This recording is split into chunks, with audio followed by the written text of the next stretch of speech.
میں نے پریکٹیکلی طور پر یہ مثال دیکھی ہے علامہ خادم حسین رضوی کی زندگی کے اندر رحمۃ اللہ تعالیٰ علیہ. علامہ خادم حسین رضوی رحمۃ اللہ تعالیٰ علیہ کے جتنے بھی چاہنے والے نوجوان ہیں، میں نے دیکھا ہے کہ ان کے بیانات سن کر، ان کی محبت رسول کا پیغام سن کر جتنے بھی نوجوان ان کے قریب ہوئے ہیں نا، اگر انہوں نے داڑھی نہیں رکھی ہوئی تھی تو انہوں نے داڑھی رکھ لی ہے. اگر وہ نماز نہیں پڑھتے تھے تو بہت سارے جو ہے وہ نمازی بن گئے ہیں. اس کا مطلب ہے کہ مین چیز ہے محبت رسول. اگر سینے کے اندر عشق رسول ہوگا تو ایٹومیٹکلی حضور صلی اللہ علیہ وسلم کی سنت سے بھی محبت ہوگی، حضور کے کردار سے بھی محبت ہوگی، حضور کے افکار و نظریات سے بھی جو ہے وہ محبت ہو جائے گی. جب یہ محبت سینے کے اندر موجزن ہوگی تو انشاءاللہ امید ہے کہ وہ حضور صلی اللہ علیہ وسلم کی سیرت کو بھی اپنانے کے قابل بن جائے گا. اس ضمن میں بابا جی رحمۃ اللہ تعالیٰ علیہ کی بات آئی تو مجھے بات یاد آ گئی، وہ آج بھی میں اپنے ذہن میں وہ بات ذہن میں رکھتا ہوں. طور پر اچھا صاحب وہ جملہ ہے کہ نزول نال پیار کرنا نے تے انے واہ کرو. ہاں جی بے شک. چوں چرا ادھر ادھر دی گلاں ادھر نہیں ہو سکتی ہیں. بے شک بے شک. حضور سے پیار کرنا ہے تو انے واہ پیار کرے. بڑا اہم سوال ہے سیدی، جو مسلمان میلاد نہیں مناتے ہیں، مسلمان ہیں میلاد نہیں مناتے، کیا ان کے بارے میں آپ کا موقف ہوگا؟ کیا اس کو اختلافی اجتہادی مسئلہ سمجھیں گے یا کیا کہیں گے؟ اجتہاد کا لفظ تو یہاں میرے خیال میں مناسب نہیں ہے. اجتہاد کرنا تو فقہائے کرام کا کام ہے.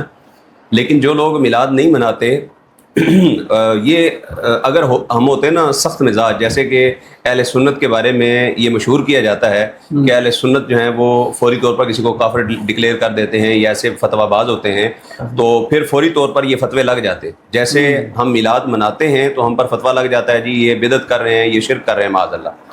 تو جو ہم پر یہ فتوے لگاتے ہیں ہم ان پر فتویٰ نہیں لگاتے. بالکل ٹھیک ہے. وہ ہم پر فتویٰ لگاتے ہیں تو لگاتے رہیں، یہ ان کی جو ہے وہ کم علمی ہے یا جو بھی ان کی عقائد و نظریات ہیں. ہم ان پر فتویٰ نہیں لگاتے اس لیے کہ میلاد مصطفیٰ منانا یہ اہل سنت کے نظریے کے مطابق ایک مستحب عمل ہے. میلاد مصطفیٰ کا جو مروجہ طریقہ کار ہے اس کے مطابق منانا، اس میں مین چیز یہ ہے حضور صلی اللہ علیہ وسلم کی آمد کی خوشی. اور حضور صلی اللہ علیہ وسلم کی آمد کی خوشی اگر کسی کے دل کے اندر نہیں ہے نا، اتنی سی محبت بھی اگر کسی کے دل کے اندر نہیں ہے، اتنی خوشی بھی دل کے اندر نہیں ہے، اس اعتبار سے میلاد منانے کے اعتبار سے پھر تو وہ دائرہ اسلام سے ہی خارج ہے. جس کو حضور صلی اللہ علیہ وسلم کی آمد کی اتنی بھی خوشی نہیں ہے کہ حضور صلی اللہ علیہ وسلم دنیا میں تشریف لائے ہیں، ہم حضور کی امت ہیں، پھر تو وہ دائرہ اسلام سے خارج ہو جائے گا. لیکن مروجہ طریقے سے اگر کوئی میلاد نہیں مناتا، مروجہ طریقے سے، ہاں مروجہ طریقے سے جس طریقے سے ہم میلاد مناتے ہیں، اگر اس طریقے سے کوئی حضور صلی اللہ علیہ وسلم کی آمد کی خوشی نہیں مناتا، کوئی جلوس میں نہیں نکلتا، کوئی کسی محفل میں شرکت نہیں کرتا، تو ہم اس کو جو ہے وہ نہ بدعتی قرار دیتے ہیں نہ مشرک قرار دیتے ہیں، ہم اس کو مسلمان بھائی قرار دیتے ہیں اور محبت کے ساتھ دعوت دیتے ہیں کہ آپ بھی ان محافل کے اندر شرکت کیا کریں، انشاءاللہ آپ کی محبت کو چار چاند لگ جائیں. اچھا جی، میلاد آ گیا اور نعت خوان حضرات اور خطیب حضرات ٹائم دے کے کہتے ہیں سیزن آ گیا. آپ بھی سیزن ہی کہیں گے اس کو؟ اللہ اکبر. اس زمین میں کیا کہیں گے جو سیزن کا آ جاتا ہے؟ میں نے عموماً خطیبین حضرات خطیب حضرات کو سنا جی سیزن آ گیا میلاد دا. میں سمجھتا ہوں یہ سیزن ہے. اچھا یہ سیزن ہے لیکن اس کو سمجھنے کی ضرورت ہے. انما الاعمال بالنیات، اعمال کا دار و مدار نیت پر ہے. آپ نے اگر خطباء نے مروجہ انداز میں یہ سمجھایا نا کہ یہ پیسے کمانے کا سیزن ہے، وہی کہنے کا مقصد میرا تو بھائی یہ پیسے کمانے کا سیزن نہیں ہے، سیزن ضرور ہے. ہاں یہ میلاد کا مہینہ سیزن ضرور ہے. یہ بعض لوگ رمضان کے مہینے میں داڑھی بڑھا لیتے ہیں، بعض حفاظ کرام پورا سال بدعملیوں میں رہتے ہیں، رمضان کے مہینے میں کہتے ہیں جی سیزن آ گیا ہوں داڑھی بدا لو. تو سیزن ٹھیک ہے، کہہ دیں جی سیزن ہے، لیکن تھوڑا سا لفظ ٹھیک کر لیں. سیزن ہے کس چیز کا؟ میلاد سیزن ہے حضور کی محبت کو عام کرنے کا. میلاد سیزن ہے حضور پر درود بھیجنے کا. میلاد سیزن ہے حضور کے ترانے گانے کا. رمضان سیزن ہے قرآن کی تعلیمات کو عام کرنے کا. اس اعتبار سے اگر ہم کہیں تو یہ سیزن ہے. لیکن اگر ہم مروجہ طریقے سے یہ کہیں کہ مال بٹورنے کے لیے، پیسے کمانے کے لیے، تو یہ میں سمجھتا ہوں نہایت کبھی عمل ہے جو بدنیتی کے اوپر جو ہے وہ منحصر ہے. ایسے لوگوں کی جو صرف اور صرف رمضان کے مہینے میں تراویح پڑھانے کے لیے داڑھی بڑھا لیتے ہیں، یا پھر اس ربیع الاول شریف کے مہینے کے اندر سر پہ ٹوپی سجا لینی ہے، محافل میں جانے کے لیے، نعتیں پڑھنے کے لیے اللہ نے خوبصورت آواز دے دی ہے. تو بہت ساری ایسی چیزیں ہماری نظروں کے سامنے آتی ہیں. میں سمجھتا ہوں کہ جو نعت خوان حضرات ہیں، جو خطیب حضرات ہیں، ان کو اپنی نیتوں کا قبلہ بھی درست کرنے کی ضرورت ہے. اگر نیت خالص ہو جائے گی، دیکھیں مال و دولت کمانا ہی اگرچہ یہ ایک سوچ، ذہنی سوچ ہے ہماری کہ ہر بندہ چاہتا ہے کہ مال و دولت آئے، نقیب حضرات خطیب حضرات بھی چاہتے ہیں. تو اگر وہ اس کو وہ سیزن کی بجائے یہ سیزن سمجھیں، یعنی مال و دولت کے سیزن کی بجائے محبت مصطفیٰ کا سیزن سمجھیں، تو کیا مال و دولت نہیں آئے گا؟ آئے گا. پھر بھی دیکھیں کوئی بزرگ تھے نا، ان کا کوئی مرید تھا تو اس نے گھر بنایا.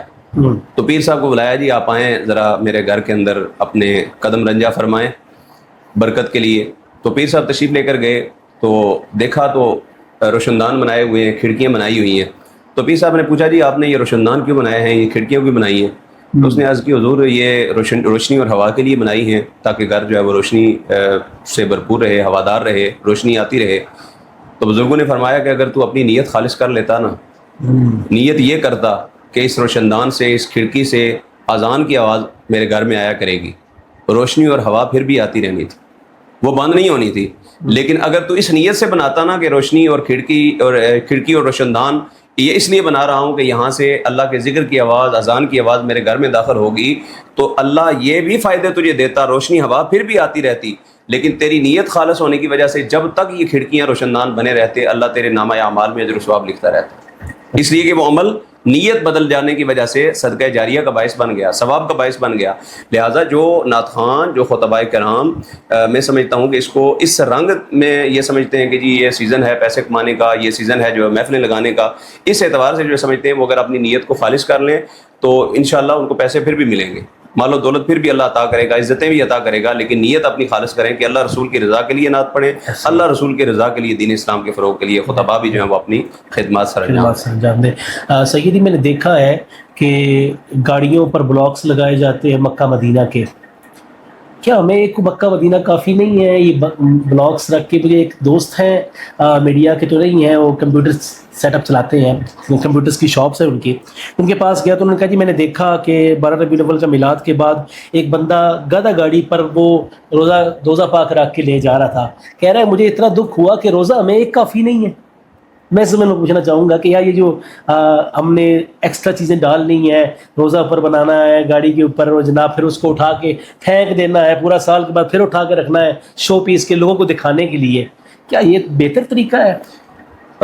میں سمجھتا ہوں کہ یہ دو پہلو ہیں اس کے۔ ایک یہ ہے کہ ادب والا پہلو ہے کہ اگر آپ محبت میں یہ روزہ بنا دیتے ہیں، حضور صلی اللہ علیہ وسلم کا کعبۃ اللہ کی تشبیہ بنا دیتے ہیں اور اس کو کسی گاڑی کے اوپر رکھا ہوا ہے۔ ایک چیز ایڈ آن کرنا چاہتا ہوں، جہلم کی سرزمین پر 2 مقامات ایسے ہیں 12 ربیع الاول کی شام کو، ایک ہے ہم شہر والی جانب جائیں تو بائیں جانب ایک گلی آتی ہے اندر، محلہ پیرا غیب کہتے ہیں اس کو، جی وہاں عورتوں اور مخلوط اجتماع چلتا ہے، جی ٹھیک ہے، میلاد کے نام پر مخلوط اجتماع ہوتا ہے۔ ایک ہے بالکل جی ٹی ایس چوک جائیں جہلم شہر میں تو وہاں پر میلاد کے نام پر مخلوط اجتماع ہوتا ہے، ان دونوں کو بھی ایڈریس کر دیجیے گا۔ جی بالکل یہ ضروری ہے۔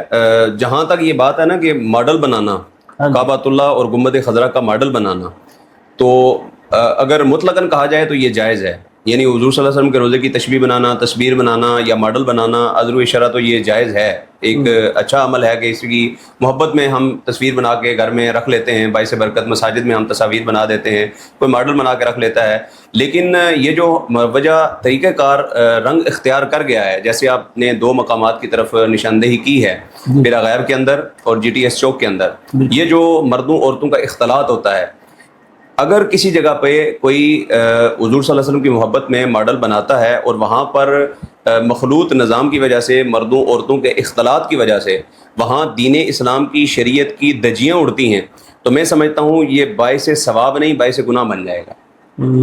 یہ جو ماڈل بنانا ہے سمجھنے کی، ہاں، اس مقام پر، ایسے مقام پر ماڈل بنانا جہاں پہ سب کو پتہ ہے کہ لوگ آتے ہیں، مردوں عورتوں کا اختلاط ہوتا ہے، بدنگاہی ہوتی ہے، بے پردگی ہوتی ہے، تو اب جب آپ کو پتہ ہے کہ ہمارا اس ماڈل بنانا اور اس جگہ پہ لوگوں کا آنا بدنگاہی کا باعث بنتا ہے، بے پردگی کا باعث بنتا ہے، مردوں عورتوں کے اختلاط کا باعث بن رہا ہے، تو اب ایسی مقام پر بنانا ہی نہیں چاہیے۔ یہ تو بنانے والوں کو خود شعور ہونا چاہیے، آپ محبت مصطفیٰ عام کر رہے ہیں یا فحاشی اور یعنی عام کر رہے ہیں۔ بھائی 12 ربیع الاول اور جتنی بھی ہماری خواتین ہیں وہ جو یہ شوق رکھ کے گھروں سے باہر نکلتی ہیں، جی ہم جو ہے وہ لائٹنگ دیکھنے جا رہی ہیں، ہم ماڈل دیکھنے جا رہی ہیں، ہم جو ہے وہ پہاڑیاں دیکھنے کے لیے جا رہی ہیں، تو میں سمجھتا ہوں کہ ان خواتین کو اپنے گھروں کے اندر رہنا چاہیے۔ ان خواتین کو بہت سارے مقامات پر گھر سے باہر نکلنے سے منع کیا گیا ہے، شریعت نے جب انہیں روکا ہے کہ بازار کے لیے جاتے ہوئے بھی گھر سے اجازت لے کر نکلو، باپردہ نکلو، تو اب ماڈل دیکھنے کے لیے، لائٹنگ دیکھنے کے لیے گھر سے نکلنے کی کہاں اجازت ہے؟ ہاں، اگر نکلنا چاہتی ہیں باپردہ ہو کر نکلیں، اور پھر اختلاط والی جگہوں سے اگر عورتیں بچتی ہیں جہاں مردوں عورتوں کا اختلاط ہوتا ہے وہاں ان جگہوں سے بچتی ہیں. ویسے شہر کے اندر جہاں جہاں لائٹنگ ہے وہاں سے گزرتے ہوئے نظارہ اگر کر لیتی ہیں تو یہ ضروری شرع جائز ہے. لیکن جہاں پر اختلاط ہوتا ہے مردوں عورتوں کا, میں سمجھتا ہوں کہ وہاں پر ماڈل بنانا یہ شدید مکروہ اور ناجائز عمل ہے. لہٰذا وہاں پر وہ جو ثواب سمجھ کے کر رہے ہیں نا وہ یہ چیز جانیں, علماء کرام سے رہنمائی حاصل کریں کہ کیا یہ ماڈل ہم جو بنا رہے ہیں یہ باعث ثواب ہیں, اور پھر ماڈل جب استعمال ہو گیا سال کے بعد پھر 12 ربیع الاول تک استعمال ہونا ہے, تو اب وہ ماڈل آپ نے کہاں پر رکھنا ہے, کس جگہ پہ آپ نے رکھا ہوا ہے؟ کسی کباڑ خانے کے اندر رکھا ہوا ہے, کسی جو ہے وہ پرانے آپ نے سامان والے جگہ کے اوپر پورا سال رکھا ہوا ہے جہاں پہ دھول مٹی پڑتی ہے, اسی کے ساتھ آپ نے جوتے بھی رکھے ہوئے ہیں, اسی کے ساتھ آپ نے دیگر اشیاء بھی رکھی ہوئی ہیں, تو یہ تو شدید بے ادبی ہے گنبد خضرا کی, یہ تو کعبۃ اللہ کی بے ادبی ہے. تو آپ چلے تھے ثواب کمانے, ایک دن تو چلیں آپ نے کچھ ثواب ہو سکتا ہے کہ کما بھی لیا ہو, پورا سال آپ گناہ جو ہے وہ حاصل کر لیں. تو اس لیے اس کا خیال رکھنا بھی نہایت ضروری ہے. یعنی اس پر احتیاط کرنی چاہیے ماڈلز کے حوالے سے بھی ہمیں بہت زیادہ احتیاط کی ضرورت ہے, بہت زیادہ احتیاط. شری اہل سنت کا کیا عقیدہ رکھتے ہیں کہ آپ حضور علیہ السلام کو ذاتی علم غیب حاصل تھا, ذاتی علم غیب حاصل ہے, یا اللہ تبارک و تعالیٰ کی عطا سے بالعطا ہے؟ علم غیب کے حوالہ سے اہل سنت کا جو موقف ہے وہ قرآن مجید فرقان حمید سورہ جن کے اندر اللہ تبارک و تعالیٰ نے جو آیت مبارکہ ارشاد فرمائی ہے نا, عالم الغیب فلا یظہر علی غیبہ احدا. اچھا, اسی آیت مبارکہ کو پڑھ کر لوگ گمراہ بھی کرتے ہیں. وہ ہم نے پہلے پڑھا, لوگ گمراہ بھی ہو جاتے ہیں اور ہدایت بھی بالکل, لوگ آدھی بات بتاتے ہیں گمراہ کر دیتے ہیں. عالم الغیب, اللہ غیب کا جاننے والا ہے, فلا یظہر علی غیبہ احدا, اور کسی پر وہ غیب کو ظاہر نہیں کرتا. اتنی سی بات بتا کر وہ گمراہ کرتے ہیں. اللہ تو کسی پر غیب ظاہر ہی نہیں کرتا. دیکھو جی, یہ کہتے ہیں جی رسول غیب جانتے ہیں, تو رسول کیسے غیب جانتے ہیں؟ قرآن تو کہہ رہا ہے کہ اللہ تعالیٰ تو غیب کسی کو بتاتا ہی نہیں ہے. تو ہم کہتے ہیں بھائی آدھی ادھوری بات پڑھ کر گمراہ نہ کریں. ہاں, رکو ذرا صبر کرو, آگے بھی پڑھ لو تھوڑا سا. ہاں, تو آگے اللہ تعالیٰ کیا ارشاد فرما رہا ہے, الا من ارتضی من رسول, سوائے اپنے رسولوں کے. ہاں, سوائے اپنے پسندیدہ رسولوں کے, یعنی اپنے پسندیدہ رسولوں میں سے اللہ جس کو چاہتا ہے علم غیب عطا کر دیتا ہے. اور پھر حضور صلی اللہ علیہ وسلم کو اللہ تبارک و تعالیٰ نے یہ جو علم عطا فرمایا ہے, اس کے حوالے سے اہل سنت کا جو نظریہ ہے وہ یہ نہیں ہے کہ حضور صلی اللہ علیہ وسلم بغیر کسی کی عطا کے علم غیب رکھتے ہیں, بلکہ اہل سنت کا نظریہ یہ ہے کہ علم غیب ذاتی جو ہے وہ اللہ تبارک و تعالیٰ کی وراثت ہے. ہاں, یہ بات سمجھنے کو ہے جی. ہاں, علم غیب ذاتی جو ہے یہ اللہ تبارک و تعالیٰ کے پاس ہے. ذاتی طور پر کسی بھی بندے کے پاس, دنیا کے کسی انسان کے پاس بھی علم غیب نہیں ہے. حضور صلی اللہ علیہ وسلم کے پاس جو علم غیب ہے وہ اللہ تبارک و تعالیٰ کی عطا سے ہے, اللہ کی عطا سے ہے. اور اس پر اللہ نے قرآن مجید میں ارشاد فرما دیا, فلا یظہر علی غیبہ احدا الا من ارتضی من رسول, سوائے اپنے رسولوں کے جنہیں چاہتا ہے. اس کا مطلب ہے کہ اللہ اپنے رسولوں کو جنہیں چاہتا ہے علم غیب عطا کرتا ہے, اور اللہ تبارک و تعالیٰ کی عطا سے ہی حضور صلی اللہ علیہ وسلم جو بھی علم غیب رکھتے ہیں وہ اللہ کی عطا سے رکھتے ہیں. ذاتی طور پر حضور صلی اللہ علیہ وسلم کوئی علم نہیں رکھتے ہیں. جتنا بھی علم غیب ہے اللہ تعالیٰ کا عطا کردہ ہے. یہ گمراہ کیا جاتا ہے, کہتے ہیں جی, یہ کہتے ہیں جی حضور صلی اللہ علیہ وسلم کو علم غیب ہے, اللہ غیب کا جاننے والا ہے, حضور کو کیسے علم غیب ہو گیا؟ تو ہم کہتے ہیں بھائی اللہ تبارک و تعالیٰ ہی غیب ظاہر کرتا ہے, اور اللہ نے ہی حضور صلی اللہ علیہ وسلم کو یہ علم غیب عطا فرمایا ہے. تو جب اللہ ہر چیز پر قادر ہے, اللہ عطا کر سکتا ہے, اللہ نے اس کا قرآن میں اظہار کر دیا ہے, تو پھر ہمارا یہ عقیدہ اور نظریہ بالکل قرآن مجید کے عین مطابق ہے. بالکل ٹھیک ہے. سیدی, کون سی صحیح احادیث اس بات پر دلالت کرتی ہیں کہ اللہ تبارک و تعالیٰ نے نبی کریم کو مستقبل کے واقعات, جنت و جہنم, قیامت کی علامات یا دیگر غیبی امور سے آگاہ فرمائیں؟ جی, اس حوالے سے بے شمار احادیث موجود ہیں صحیح ستہ کے اندر.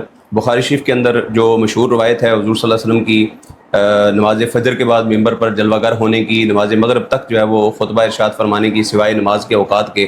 صحابہ کرام فرماتے ہیں کہ حضور صلی اللہ علیہ وسلم نے کائنات کی تخلیق کی ابتدا سے لے کر اس کائنات کے انتہا ہونے, جنتیوں کے جنت میں داخل ہو جانے, جہنمیوں کے جہنم میں داخل ہو جانے تک کا بیان حضور نے ہمیں سکھا دیا. اور فرماتے ہیں کہ جس کو جتنا زیادہ یاد رہا وہ اتنا بڑا عالم بن گیا. وہ جو خطبہ تھا نا حضور صلی اللہ علیہ وسلم کا, نماز فجر سے لے کر شام تک حضور صلی اللہ علیہ وسلم نے خطبہ دیا, اس میں حضور نے سارے علوم عطا فرما دیے. اور اس سے ہٹ کر اگر ہم دیکھیں تو حضور صلی اللہ علیہ وسلم جب معراج پر تشریف لے کر گئے ہیں, بہت ساری غیب کی خبریں حضور صلی اللہ علیہ وسلم پر ظاہر ہوئی ہیں, اور پھر قیامت کے حوالے سے جو احوال ہیں وہ سارے کے سارے غیب ہیں, اور وہ سارے کے سارے حضور نے ہمیں بتائے ہوئے ہیں. اچھا, ایک طرف سے یہ انکار کرتے ہیں, کہتے ہیں حضور کو علم غیب نہیں ہے, اور دوسری طرف سے کہتے ہیں محمد مصطفیٰ صلی اللہ علیہ وسلم نے فرمایا قیامت والے دن یہ معاملہ ہوگا. ادھر سے مان بھی رہے ہیں کہ حضور نے بتایا ہے, اور ادھر سے کہتے ہیں حضور کو پتہ نہیں ہے. بھائی یہ کیسے پتہ ہے؟ کہتے ہیں جی یہ تو پھر اللہ نے بتایا. تو ہم بھی یہی کہہ رہے ہیں خدا کے بندو اللہ نے بتایا. اللہ نے بتایا, اللہ نے ہی بتایا ہے, اللہ ہی بتانے والا ہے, عالم الغیب اللہ ہی ہے, اور اللہ نے ہی جو چاہا ہے اپنے حبیب کو عطا فرما دی ہے. میری ان 2 سوالات کا مقصد یہ تھا کہ ایک دیوبندی عالم دین جو ہے وہ سوشل میڈیا پر پوڈ کاسٹ کرتے ہیں, اور پوڈ کاسٹ میں کہتے ہیں جی جو اہل سنت بریلوی وقفہ فکر سے تعلق رکھتے ہیں وہ پھر ذات علم غیب مصطفیٰ مانتے ہیں. میں نے کہا یار کب مانتے ہیں, یہی تو ہم بتانا چاہتے ہیں آج کی ویڈیو میں, اصل یہی تو بتانا چاہتے ہیں. بالکل ایسا ہی ہے, بے ذات نہیں بالعطا مانتے ہیں. تو حضور ایسا تو, اور وہ ہے نا کیا نہا ہو بلا تم پہ کروڑوں, اور کیا غیب تم پہ نہا ہو بلا. یہ اعلی حضرت نے کیا خوبصورت کمال کیا بھائی. اور کیا غیب تم پہ نہا ہو بلا, جب نہ خدا ہی چھپا تم پہ کروڑوں درود. جب خدا ہی نہیں چھپا تو سب سے بڑا غیب ہے, تو پھر اور پیچھے کیا غیب ہے. سبحان اللہ سبحان اللہ. سیدی آپ کا آخر میں ایک سوال ہے کہ آپ کے پاس, میری عموماً پوڈ کاسٹ میں یہ ہوتا ہے علماء تشریف فرما ہوتے ہیں, میں ان سے ایک شعر سنتا ہوں, تو آج بھی ہماری آڈینس کو آپ ایک شعر سنا دیں جناب, اپنا پسندیدہ شعر جو ہے وہ ارشاد فرما دیں. دیکھیں حضور صلی اللہ علیہ وسلم کی محبت میں جس نے بھی شعر لکھا ہے نا وہ ہمارا پسندیدہ ہے, اور جہاں جہاں حضور کی محبت کا پیغام ہے وہ ہمارے لیے پسندیدہ ہی ہے, کوئی ناپسندیدہ نہیں ہو سکتا. سارے ہی اشعار جو حضور کی محبت میں لکھے ہیں, سارے شعراء نے یقیناً محبت میں ڈوب کے لکھے ہیں, لیکن ان میں جو اگر میں انتخاب کروں اور آپ کے سامنے چند اشعار رکھوں تو میں سمجھتا ہوں کہ ایک شعر علامہ اقبال کا ہے کہ محمد سے وفا تو نے تو ہم تیرے ہیں, یہ جہاں چیز ہے کیا لوح و قلم تیرے ہیں. اور دوسرا شعر اسی کے ساتھ اگر ملا دیا جائے, اعلیٰ حضرت عظیم المرتبت امام عشق و محبت الشاہ امام احمد رضا خان فاضل بریلوی رحمۃ اللہ تعالی علیہ کا کہ انہیں جانا انہیں مانا نہ رکھا غیر سے کام, للہ الحمد میں دنیا سے مسلمان ہے. بہت شکریہ سیدی, آپ نے وقت فرمایا. اللہ تبارک و تعالیٰ آپ کو بھی سلامت رکھے. لائک کرنا, سبسکرائب کرنا, اور شاہ صاحب نے ویڈیو میں فرما دیا ہے کہ سبسکرائب کرنا ہرگز مت بھولیے گا. اللہ تبارک و تعالیٰ آپ کا حامی